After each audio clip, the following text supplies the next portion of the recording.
اللہ اللہ اللہ اللہ اللہ اللہ۔ بسم اللہ الرحمن الرحیم۔ ہدایت النحو کے تیسرے باب مرفوع کی اقسام کے سبق نمبر 15 میں خوش آمدید۔ آج کے سبق میں ہم پڑھیں گے کہ مفعول کے متعلق کوفیوں کا مذہب کیا ہے۔ تیسرا باب ہے مرفوع کی اقسام، سبق نمبر 15 ہے مفعول کے متعلق کوفیوں کا مذہب۔ دیکھیں کوفیوں کا مذہب یہ تھا کہ آپ نے پہلے فعل کو عمل دینا ہے، یہ ہم پڑھ چکے ہیں۔ اگلی بات ہم نے یہ پڑھی تھی کہ اگر دوسرا فعل فاعل کا تقاضا کرے تو آپ نے کیا کرنا ہے۔ آج کے سبق میں ہم نے یہ پڑھنا ہے کہ دوسرا فعل فاعل کے بجائے مفعول کا تقاضا کرے تو پھر آپ نے کیا کرنا ہے۔ اگین یہاں پر دو صورتیں ہوں گی، ایک ہوگی موافق صورت اور ایک ہوگی مخالف صورت۔ موافق صورت یہ ہوگی کہ دونوں فعل، پہلا بھی اور دوسرا بھی، وہ مفعول کا تقاضا کر رہا ہے، اور مخالف صورت یہ ہوگی کہ پہلا فعل تو فاعل کا تقاضا کر رہا ہے، دوسرا فعل مفعول کا تقاضا کر رہا ہے، یعنی تقاضا کرنے کے اندر دونوں کا اختلاف ہے، تو یہ ہے مخالفت اور مخالف صورت۔ اور اگر اتفاق ہے تو اس کو کہیں گے موافق صورت یا پھر متوافق صورت، جیسا کہ عبارت کے اندر کہا گیا ہے۔ سب سے پہلے عبارت پڑھتے ہیں، پھر ترجمہ کریں گے اور آخر میں ہم انشاءاللہ اس کی تشریح کرتے ہیں۔ وَإِنْ كَانَ الْفِعْلُ الثَّانِي يَقْتَضِي الْمَفْعُولَ وَلَمْ يَكُنِ الْفِعْلَانِ مِنْ أَفْعَالِ الْقُلُوبِ جَازَ فِيهِ الْوَجْهَانِ حَذْفُ الْمَفْعُولِ وَالْإِضْمَارُ وَالثَّانِي هُوَ الْمُخْتَارُ لِيَكُونَ الْمَلْفُوظُ مُطَابِقًا لِلْمُرَادِ أَمَّا الْحَذْفُ فَكَمَا تَقُولُ فِي الْمُتَوَافِقَيْنِ ضَرَبْتُ وَأَكْرَمْتُ زَيْدًا ضَرَبْتُ وَأَكْرَمْتُ الزَّيْدَيْنِ ضَرَبْتُ وَأَكْرَمْتُ الزَّيْدِينَ وفي المتخالفين ضربني وأكرمت زيد ضربني وأكرمت الزيدان ضربني وأكرمت الزيدون وأما الإضمار فكما تقول في المتوافقين ضربت وأكرمته زيدا ضربت وأكرمتهما الزيدين ضربت وأكرمتهم الزيدين وفي المتخالفين ضربني وأكرمته زيد ضربني وأكرمتهما الزيدان ضربني وأكرمتهم الزيدون۔ خلاصہ جو ہے وہ میں آپ کو بتا دیتا ہوں۔ خلاصہ یہ ہے کہ سب سے پہلے تو آپ یہ دیکھیں کہ دونوں فعل اگر افعال قلوب میں سے ہیں یا نہیں ہیں۔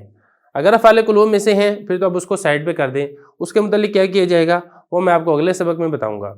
اگر دونوں فعل افعال قلوب میں سے نہیں ہیں پھر آپ نے یہ کرنا ہے کہ آپ ضمیر اگر مفعول کا تقاضا کر رہا ہے دوسرا فعل تو آپ وہاں پر مفعول کو حذف بھی کر سکتے ہیں، کیونکہ مفعول فضلہ فی الکلام ہوتا ہے، کلام کے اندر زائد ہوتا ہے، آپ اس کو حذف بھی کر سکتے ہیں، اور آپ مفعول کی ضمیر بھی لا سکتے ہیں۔ تو یہاں پر پھر وہی اعتراض ہوگا کہ یہاں پر آپ مفعول کی ضمیر لے کے آ رہے ہیں، حالانکہ مرجع اس کے بعد ذکر ہے، تو پھر وہاں پر اس کا جواب بھی یہی دیا جائے گا کہ یہاں پر لفظوں میں تو اگرچہ مرجع بعد میں ہے لیکن رتبتاً مرجع مقدم ہے، تو لہذا جہاں پر لفظاً اور رتبتاً دونوں جگہ مرجع مؤخر ہو وہاں پر تو ضمیر لانا ناجائز ہوتا ہے، اگر ایک مقدم اور ایک مؤخر ہو وہاں پر ضمیر لانا جائز ہوتا ہے، اور یہاں پر صرف لفظوں میں مؤخر ہے، رتبتاً یہ مقدم ہے، اس لیے یہاں پر ضمیر لانا جائز ہے۔ میں یہاں پر بھی آپ کو سمجھا دیتا ہوں، یہ دیکھیں ذرا حذف کو پہلے دیکھ لیتے ہیں۔ حذف میں یہ دیکھیں، پہلے حذف میں موافق صورتیں، موافق صورتوں میں حذف کیا مطلب کہ دونوں فعل مفعول کا تقاضا کر رہے ہیں۔ یہ دیکھیں ضربت و اکرمت زیدن، ضربت چاہتا ہے زید میرا مفعول بنے، اکرمت چاہتا ہے کہ زید میرا مفعول بنے۔ آپ نے کوفیوں کے مذہب کے مطابق اس زید کو ضربت کا مفعول بنا دیا، اب اکرمت کا مفعول آپ حذف کر دیں، سمپل۔ اور دوسری مثال میں آپ دیکھیں ضربت و اکرمت الزیدین، الزیدین کو آپ نے ضربت کا مفعول بنا دیا اور اکرمت کا مفعول آپ یہاں پہ حذف کر دیں گے۔ دیکھیں یہاں پر آپ کو تثنیہ لانے کی ضرورت نہیں ہے کہ آپ یہاں پہ کہ اکرمتہما، کیونکہ یہاں پر جب آپ نے حذف ہی کرنا ہے سمپل تو پھر مرجع اور ضمیر میں مطابقت کی ضرورت بھی نہیں ہے، کیونکہ یہاں پر ضمیر آئے گی نہیں جب آپ حذف کر رہے ہیں۔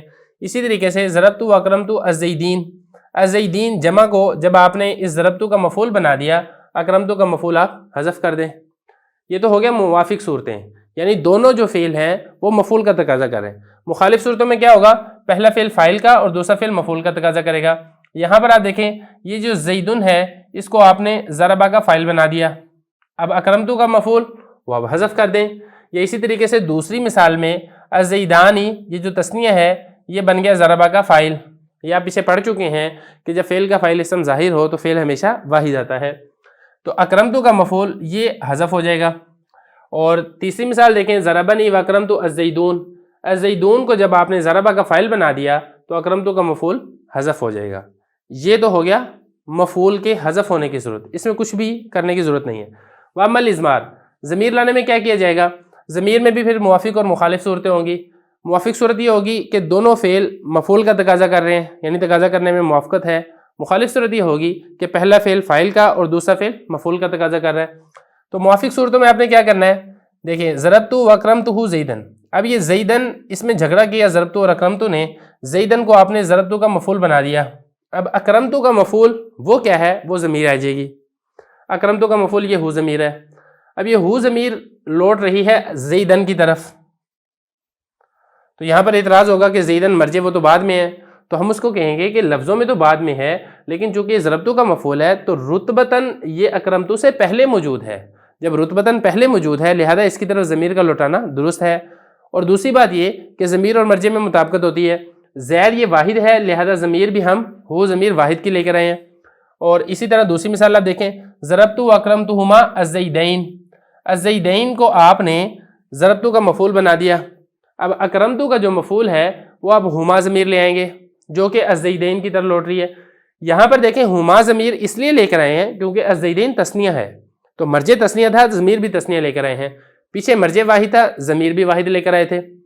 اور تیسری مثال دیکھیں، ضربتو اکرمتہم الزیدین، الزیدین کو ہم نے ضربتو کا مفعول بنا دیا، تو اکرمتو کا مفعول ہم ضمیر ہوگی جو کہ الزیدین کی طرف لوٹ رہی ہے۔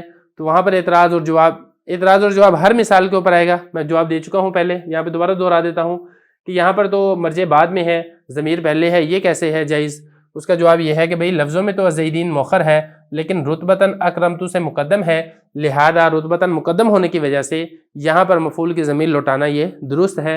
اور ہم ضمیر جمع اس لیے لے کر آئے ہیں کیونکہ الزیدین یہ جمع ہے، مرجع جمع ہے لہذا ضمیر بھی جمع کی آئے گی۔ یہ تو تھی موافق صورتیں کہ دونوں فعل مفعول کا تقاضا کرے تھے۔ اب مخالف صورتوں میں کیا ہوگا؟ پہلا فعل فاعل کا اور دوسرا فعل مفعول کا تقاضا کرے۔ مخالف صورتوں میں یہ ہوگا ضربنی واکرمتہ زیدن، زیدن کو آپ نے جب ضربہ کا فاعل بنا دیا تو اکرمتہ میں ہو ضمیر ہوگی جو کہ اس کا مفعول ہوگا اور جو لوٹ رہی ہے زیدن کی طرف، چونکہ زید واحد ہے لہذا اکرمتہ میں ہو ضمیر بھی واحد کی ہوگی۔ ضربنی واکرمتہما الزیدان، الزیدان کو آپ نے ضربہ کا فاعل بنا دیا، اکرمتو کا جو مفعول ہے وہ ہما ضمیر ہوگی جو کہ الزیدان کی طرف لوٹ رہی ہے۔ اور ضربہ تیسری مثال میں الزیدون کو آپ نے ضربہ کا فاعل بنا دیا، اکرمتو کا مفعول یہ ہم ضمیر ہوگی جمع کی جو کہ الزیدون جمع کی طرف لوٹ رہی ہے۔ تو خلاصہ یہ ہے کہ آپ نے پہلے فعل کو عمل دے دیا، دوسرا فعل مفعول کا تقاضا کر رہا ہے، آپ حذف بھی کر سکتے ہیں اور آپ ضمیر بھی لا سکتے ہیں۔ اگر ضمیر لائیں گے تو پھر ضمیر اور مرجع میں مطابقت کا بھی خیال کرنا پڑے گا، اور اگر آپ حذف کریں گے تو پھر تو حذف ہے، جب حذف ہے تو پھر اس میں مطابقت کی کوئی ضرورت بھی نہیں ہے۔ البتہ یہاں پر ایک چیز رہ گئی ہے، وہ میں کرنا مناسب سمجھتا ہوں بتانا اس کا، وہ یہ کہ دونوں صورتیں جائز ہیں، حذف بھی کر سکتے ہیں، ضمیر بھی لا سکتے ہیں۔ البتہ بہتر صورت کون سی ہے؟ تو حضرت یہ فرما رہے ہیں کہ بہتر صورت یہ ہے کہ آپ ضمیر لے کر آئیں، حذف کرنا یہ بہتر نہیں ہے، کیونکہ جو ضمیر لانا ہے وہ متکلم کا جو معنی مراد ہے، متکلم جو بات کرنا چاہتا ہے اس کے مطابق وہ زیادہ بہتر ہے، اس کے اوپر زیادہ دلالت کر رہا ہے۔ مثال کے طور پہ آپ یہ دیکھیں، اب یہاں پر یہی ایک مثال لے لیں آپ، ضربتو واکرمتہم الزیدین، اب یہاں پر ضربتو اور اکرمتو یہ دونوں ایک زیدین کے بارے میں جھگڑا کر رہے ہیں۔ ضربتو چاہتا ہے کہ زیدین میرا مفعول بنے، میں نے زید کو مارا، اور اکرمتو چاہتا ہے کہ یہ میرا مفعول بنے۔ جب آپ حذف کر دیں گے نا پھر تو مطلب یہ بنے گا کہ میں نے زید کو مارا، زیدین کو مارا ہے، ایک سے زیادہ زید کو، اور میں نے اکرام کیا۔ تو یہاں پر ایک تھوڑا سا ایک اشکال ہی پیدا ہو سکتا ہے، ایک وہم یہ ہو سکتا ہے کہ جس کا اکرام کیا وہ زیدین نہ ہو، وہ کوئی اور ہو۔ جب آپ نے حذف کر دیا تو حذف کرنے کی صورت میں جو معنی مرادی ہے متکلم کا اس کے اوپر پوری دلالت نہیں ہو رہی۔ ضمیر لانے کی صورت میں چونکہ ضمیر اور مرجع ایک ہی ہوتا ہے، اسی مرجع کی طرح ضمیر لوٹ رہی ہوتی ہے، تو پھر جو متکلم کی مراد ہے کہ اس ایک اسم ظاہر کے اندر جو جھگڑا ہے اس کے اوپر پوری دلالت ہو رہی ہے، لیکن حذف کرنے کی صورت میں وہ دلالت نہیں ہوگی۔ مثال کے طور پہ ضربتو اکرمتو زیدن، میں نے مارا زید کو اور میں نے اکرام کیا، تو یہاں پر ایک وہم ہو سکتا ہے کہ اکرام زید کا نہ کیا ہو بلکہ اکرام کسی اور کا کیا ہو۔ ٹھیک ہے، تو یہ سارا مسئلہ ہو گیا تھا حل، میں نے ساری مثالیں بھی آپ کو سمجھا دی ہیں۔ اب عبارت تھوڑی سی آپ دیکھ لیں تاکہ اس کو بھی حل کر لیں۔ اگر دوسرا فعل مفعول کا تقاضا کرے اور وہ دونوں فعل نہ ہوں، کون سے دو فعل؟ وہ فعل جن کے آپس میں جھگڑا ہو رہا ہے، افعال قلوب میں سے نہ ہو، جاز فیہ الوجہان، اس میں دو وجہ جائز ہیں۔ کس میں دو وجہ جائز ہیں؟ یعنی دو فعلوں کا جھگڑا ہے اور دوسرا فعل مفعول کا تقاضا کر رہا ہے. کیا وجہ جائز ہے؟ وہ ایک ہی ہے، حذف المفعول، مفعول کا حذف کرنا بھی جائز ہے، والاضمار اور ضمیر لانا بھی جائز ہے. والثانی، یہ جو دوسری ہے یعنی ضمیر لانا، هو المختار، یہی مختار ہے، اسی کو اختیار کیا گیا ہے، اسی کو پسند کیا گیا ہے. کیوں بھائی؟ لیکون الملفوظ ہو، تاکہ ملفوظ ہو جائے، ملفوظ جو بات کی گئی ہے وہ مطابق ہو جائے للمرادی، اس معنی کے مطابق ہو جائے وہ معنی جو مراد ہے. یہ ضمیر کی صورت کے اندر ہوگا کہ جب آپ ضمیر لائیں گے تو چونکہ ضمیر اسی مرجع کی طرف ہی لوٹ رہی ہے تو متکلم کا جو معنی مرادی ہے، جو الفاظ ہیں اس معنی مرادی پر پوری دلالت کریں گے. اور حذف کرنے کی صورت میں ایسا نہیں ہوگا.